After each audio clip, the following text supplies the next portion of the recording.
La programmation consiste à écrire des programmes, c'est-à-dire une séquence d'instructions qui sera exécutée par l'ordinateur. Pour une tâche donnée, le programmeur devra donc trouver le programme qui réalisera cette tâche, et la première étape consiste à développer un algorithme, c'est-à-dire à trouver la séquence d'instructions dont le programme sera fait. Mais c'est le microprocesseur de l'ordinateur qui exécutera au final les instructions qui constituent le programme. Or, le microprocesseur ne peut exécuter que des instructions très simples et qui sont trop élémentaires pour être utilisées efficacement par un humain. Heureusement, un programmeur peut écrire un programme dans un langage de programmation, comme le C++, qui est accessible à un humain et qui va pouvoir être traduit automatiquement en instructions que le microprocesseur peut comprendre et exécuter. N'oubliez donc jamais que votre programme doit être écrit pour des humains et non pas pour l'ordinateur. Plus précisément, un programme est un ou plusieurs fichiers texte qui peut être traduit automatiquement par un autre programme. Cet autre programme est soit un interpréteur, soit un compilateur, et dans le cas du C++, c'est un compilateur qui est utilisé. Le compilateur C++ crée un fichier exécutable à partir du ou des fichiers texte qui contient le code source, c'est-à-dire le programme C++.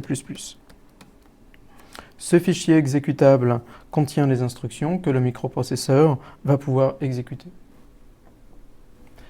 Dans ce cours, vous allez apprendre à analyser un problème pour pouvoir écrire un programme dans un langage de haut niveau.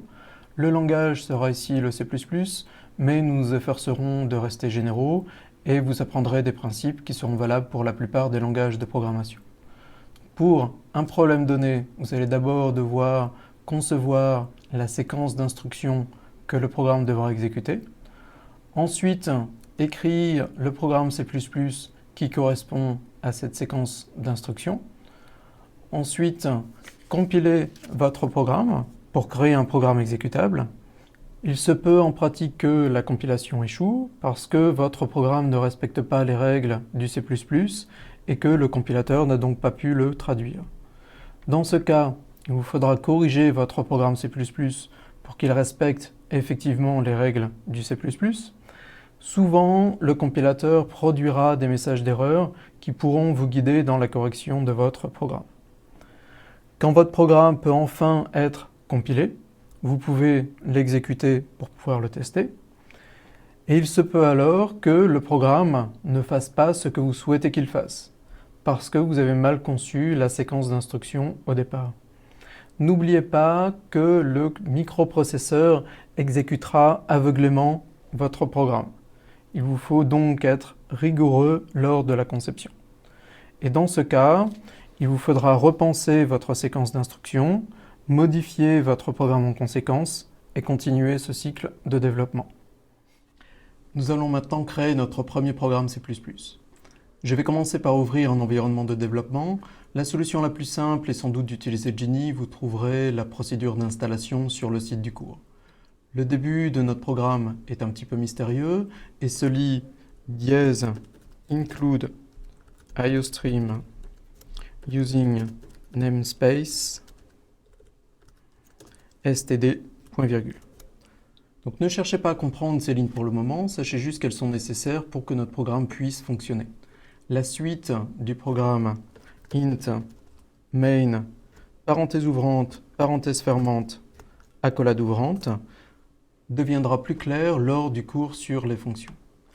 La tradition quand on apprend un nouveau langage est de commencer avec un programme qui affiche le message Hello World et nous allons nous plier à cette tradition.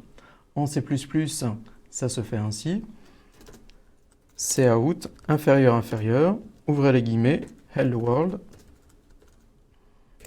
fermez les guillemets, inférieur inférieur, endel, point virgule. Notre programme se termine avec la ligne return 0, point virgule et une accolade fermante.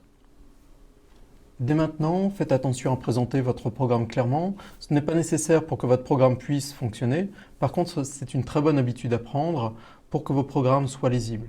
Par exemple, toutes les lignes devraient commencer sur la première colonne, sauf les lignes qui sont entre accolades et qui devraient être décalées vers la droite, par exemple en ajoutant 2 espaces, comme je l'ai fait. Il n'y a pas de règle très stricte. Par exemple, certains programmeurs ont mis l'accolade ouvrante ici. Efforcez-vous simplement d'être lisible et d'être cohérent, c'est-à-dire d'utiliser toujours les mêmes règles. Avant d'appeler le compilateur, je vais d'abord sauver mon programme. Je vais le sauver dans un répertoire que j'ai créé sur le bureau et que j'ai appelé programme CPP. Donc vous pouvez évidemment sauver vos programmes où vous voulez, il vaut juste mieux que ce soit dans un répertoire qui contiendra uniquement vos programmes C++. Je vais appeler mon fichier helloworld.cc. L'extension .cc permet d'indiquer qu'il s'agit d'un fichier C++. On utilise aussi l'extension .cpp. Et vous pouvez remarquer maintenant que l'environnement de développement a colorisé mon programme. Geany sait maintenant que mon texte est un fichier C++ grâce à l'extension .cc. Et avec un petit peu d'habitude, les couleurs rendent le programme beaucoup plus lisible. Je vais maintenant compiler mon programme. Avec Geany, ça se fait en cliquant sur le bouton Build, qui lance à la fois la compilation et qui crée un programme exécutable. Attention, le bouton Compile ne fait que lancer la compilation et ne crée pas de programme exécutable. Donc si maintenant je clique sur ce bouton Build, j'ai un message qui apparaît pour indiquer que la compilation s'est bien passée. Comme tout s'est bien passé, je peux maintenant exécuter mon programme. Ça se fait en cliquant tout simplement sur le bouton Exécute. Une fenêtre s'ouvre pour afficher mon message. Et voilà, nous avons créé et exécuté notre premier programme C++. Dans le répertoire dans lequel j'ai sauvé le programme C++, il y a maintenant un nouveau fichier qui s'appelle helloworld sans extension ou avec l'extension .exe si vous êtes sous Windows. Il s'agit du fichier exécutable que nous venons de créer. Je peux lancer ce fichier directement sans passer par Geany. Comme en cliquant sur le bouton Exécute sous Geany, j'ai une fenêtre qui s'ouvre avec mon message qui apparaît. Il est probable qu'en recopiant ce premier programme, vous ayez fait une faute de frappe. Que se passe-t-il et que faut-il faire dans ce cas-là? Supposons par exemple que vous ayez oublié le point-virgule après le handle. Le compilateur affiche un message d'erreur indiquant qu'il attendait un point-virgule avant le return. Il indique également un numéro de ligne où l'erreur est survenue. Attention, ce numéro de ligne n'est qu'indicatif. Il se peut que l'erreur soit survenue en fait à la ligne précédente, comme c'est le cas ici. Notez au passage que si l'on clique sur le message d'erreur, Geany nous renvoie à la ligne correspondante. Si maintenant je remets le point-virgule, la compilation se passe de nouveau correctement.